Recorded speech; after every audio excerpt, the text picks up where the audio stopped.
बताओ sign 2a का formula पता है?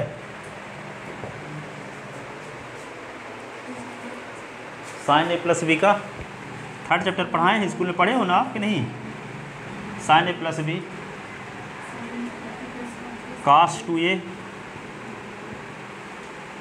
Sign square theta plus cos square theta is equal to 1। 10th class पढ़े थे अच्छे से।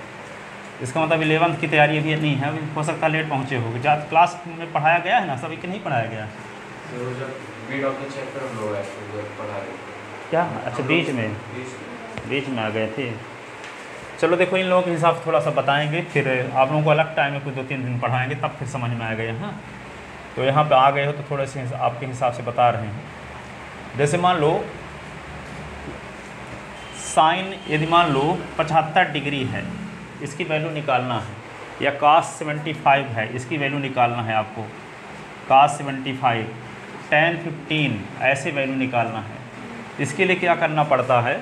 जैसे आप 10th क्लास में ये कास 75 की वैल्यू नहीं निकाल सकते थे, tan 15 की वैल्यू 10th क्लास में नहीं निकाल सकते थे। ठीक है। तो यहाँ पे कास 75 की वैल्यू निकालने के लिए जैसे यहाँ 75 को लिख सकते हैं 45 प्लस 30, 45 प्लस 30। तो 45 की वैल्यू आप जानते हो, साइन की भी, कास की भी और tan की भी, सब की वैल्यू आप 10th क्लास में पढ़े थे। तो कास है ये 75 को हम क्या लिख सकते हैं? कास 75 को कास लिख देंगे 45 प्लस 30, तो दोनों को ऐड करेंगे तो क्या आ जाएगा? 75। तो यदि आप कास है 45 प्लस 30 की वैल्यू निकालने के लिए आपको एक फार्मूले की ज़रूरत है। कौन फार्मूले की? कास a प्लस बी की। यदि कास a प्लस बी का फार्मूला आपको पता होगा तब इसकी वैल्यू निकाल सकते हो। तो कास a प्लस बी का फार्मूला होता है cos a cos b minus sine a sine b। ठीक है। इसी प्रकार यदि कास a माइनस b कर देंगे तो इसका प्रूफ भी आगे प्रूफ किया जाएगा ज्योमेट्री मेथड से। फिलहाल फार्मूले आपको बता रहे हैं। तो यहाँ प्लस रहेगा तो माइनस होगा, माइनस रहेगा तो प्लस। तो कास a कास b, ये क्या होगा? Plus sine a sine b। ठीक है। अब यहाँ पे देखो, अब ये फार्मूला जब आपको पता चल गया तो यहाँ पे एक कास 45 यदि 75 को लिख सकते हो आप क्या?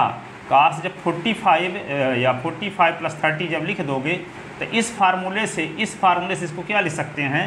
कास 45 कास 30 और माइनस साइन 45 और साइन 30। इस फार्मूले से cos a plus B, cos a cos b minus sine a sine b। तो कास 45 प्लस 30 को लिख सकते हैं कास 45 कास 30 माइनस साइन 45 साइन 30। तो कास 45 को क्या लिख सकते हैं? इसकी वैल्यू जानते हो 1/√2, 10th क्लास में पढ़े थे। कास 30 की वैल्यू √3/2 और साइन 45 को 1/√2 और साइन 30 को 1/2। ठीक है। तो यहाँ पे 2√2 √3 अपान ये आ गया 2√2, ये हो गया 1/2√2, इसका एलसीएम हुआ 2√2। ठीक है। ये होगा √3 माइनस 1, ये आ गया। अब आप लोग 9th क्लास में पढ़े थे कि अपान में कहीं भी जब रूट रहता है, जैसे 1 ऐसे होता है √3 माइनस √2, तो आप लोग क्या किया करते थे? √3 प्लस √2 का ऊपर नीचे मल्टीप्लाई करते थे, रेशनलाइजेशन करते थे कि नहीं 9th क्लास में। तो यहाँ पे यदि ये 1/√2 आ गया ऐसे, तो 1/√2 आ गया तो रेशनलाइजेशन के लिए √2 का ऊपर नीचे मल्टीप्लाई करते थे ताकि डिनोमिनेटर से रूट हट जाए। ठीक है। तो डिनोमिनेटर से रूट हटाने के लिए इस √2 को हटाना पड़ेगा। तो √2 हटाने के लिए क्या करेंगे? √2 का ऊपर नीचे मल्टीप्लाई कर देंगे, √2 का ऊपर नीचे मल्टीप्लाई करेंगे ताकि डिनोमिनेटर से रूट हट सके। तो √2 का मल्टीप्लाई √3 के साथ तो क्या होगा? √6, √2 का 1 के साथ तो √2, ये क्या होगा 2, ये √2 का √2 के साथ मल्टीप्लाई तो ये √4, और √4 को क्या लिख सकते हैं? √2 इंटू √2, तो यहाँ पे होगा √4, 4 को लिख सकते हैं, पेयर बन रहा है 2 इंटू 2, तो ये क्या आएगा 2। स्क्वायर रूट आप 8 क्लास में पढ़े थे आप लोग। ठीक है। तो क्या होगा √6, ये √2 अपान 2 इंटू इसका मल्टीप्लाई इसके साथ 2 आ गया, तो √6 माइनस √2 अपान क्या हुआ 2 2 जा 4। तो ये आंसर हो गया इसका। ठीक है। तो इस प्रकार से वैल्यू निकालते हैं। इसकी वैल्यू निकालने के लिए फार्मूले की ज़रूरत पड़ती है। ठीक है। तो कास ये वाला लिख लो जल्दी से, फिर बताते हैं अगला। कास 75 की वैल्यू ये आएगी, अर्थात कास 75 की वैल्यू क्या हो गई?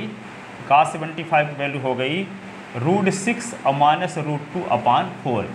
अब जैसे मान लो आपको निकालना है tan 15 की वैल्यू, उसकी cos 15 या sin 15 की वैल्यू निकालनी है। तो sin 15 को क्या लिख सकते हो आप, sin 45 माइनस 30, कि नहीं, 45 माइनस 30। तो आपको दो फार्मूले और पता होने चाहिए। एक फार्मूला ये है sin a प्लस बी का, sin a प्लस बी का फार्मूला है sin a cos b, sin a cos b plus cos a sin b, ठीक है। और sin a माइनस b का होता है sin a cos b, sin a cos b minus cos a sin b, ठीक है। अब इन दो फार्मूलों में से इसकी वैल्यू निकालने के लिए कौन से फार्मूले का यूज होगा, सेकंड वाले का, ठीक है। तो यहाँ पे क्या लिख सकते हैं, sin 15 को लिख सकते हैं sin 45 माइनस 30 जब लिख सकते हैं, तो ये फार्मूला जब लगाएंगे ये वाला, तो क्या होगा sin 45 cos 30 और माइनस cos 45 और ये sin 30। अब sin 45 वैल्यू क्या होती है 1/√2, cos 30 की वैल्यू √3/2, cos 45 की 1/√2, sin 30 की 1/2, तो √3/2√2 और यहाँ पे 1/2√2, तो वही वैल्यू यहाँ भी आ रही है 2√2, एलसीएम आ गया तो √3 माइनस 1।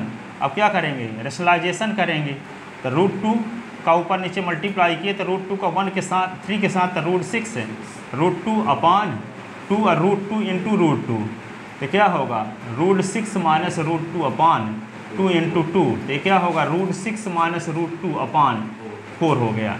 तो इस प्रकार से हम किसकी वैल्यू निकाल सकते हैं, sin 15 की वैल्यू निकाल सकते हैं।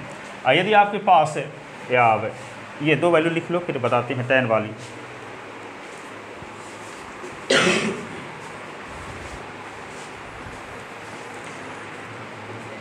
टेस्ट